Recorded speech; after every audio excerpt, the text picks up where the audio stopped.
ಪ್ರಾರಂಭವಾದದ್ದು ಎಂದಿನಿಂದ ಮಾನವೀಯವಾದಂತಹ ಸೀತೆಯನ್ನು ತಂದು ಯಾವಾಗ ಅಶೋಕವನದಲ್ಲಿರಿಸಿದರು ಅಂದಿಗೆ ನನ್ನ ಪಾಲಿಗೆ ಸೋಲವಾಯಿತು.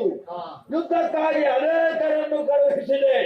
ಯೂಪಾಂಬಕ, ಶೋಣಿಕಾಂಬಕ, ನರಾಂತಕ, ದೇವಾಂತಕ, ವಿರೂಪಾಕ್ಷ, ಅತಿಕಾಯ, ಇಂದ್ರಜಿತು, ಮಕರಾಕ್ಷ ಎಲ್ಲವರು ಐದರು ಎನ್ನುವ ವರ್ತಮಾನ. ಏನು ಮಾಡಲಿ, ಏನು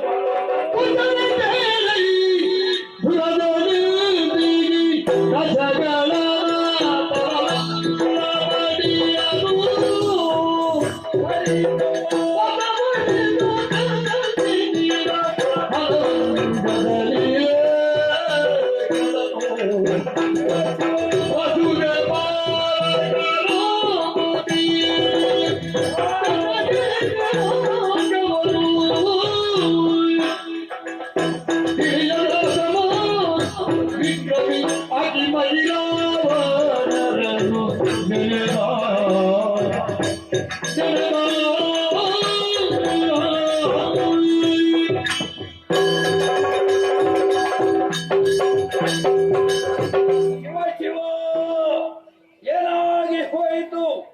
ಕೈಲಾಸ ಪರ್ವತವನ್ನೆತ್ತುವುದಕ್ಕೆ ಹೋಗಿ ಸಾಮಧಾನವೆಂದು ಪರಮೇಶ್ವರನನ್ನೇ ಮೆಚ್ಚಿಸಿದ ರಾವಣೇಶ್ವರನ ದುರ್ದೈವವನ್ನು ಯಾರಿಗೆ ಹೇಳೋಣ? ಅಲ್ಲದಿದ್ರೆ ಅಷ್ಟದಿಕ್ಪಾಲಕರೇ ನಮ್ಮ ಮನೆಯ ಓಡಿಗಳಾಳುಗಳು, ನವಗ್ರಹಗಳೇ ನನ್ನ ಪೀಠವನ್ನೇರುವ ಮೆಟ್ಟಿಲುಗಳಾಗಿದ್ರು ಗ್ರಹಚಾರ ನನ್ನನ್ನು ಬಿಟ್ಟಿಲ್ಲ. ಹಾಗಾದ್ರೆ ಏನು ಮಾಡೋಣ?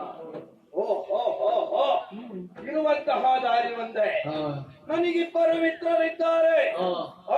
ಅಹಿರಾವಣಾದ್ಯರು ಪಾತಾಳದಂತೆಯೇ ಸರ್ವಾಧಿಕಾರಿಗಳಾಗಿದ್ದಾರೆ. ಈ ಮಧ್ಯರಾತ್ರಿಯ ಹೊತ್ತಿಗೆ ಅವರನ್ನೇ ಕರೆಯಬೇಕು. ಮಿತ್ರ ಮೊನ್ನೆ ಮೊನ್ನೆ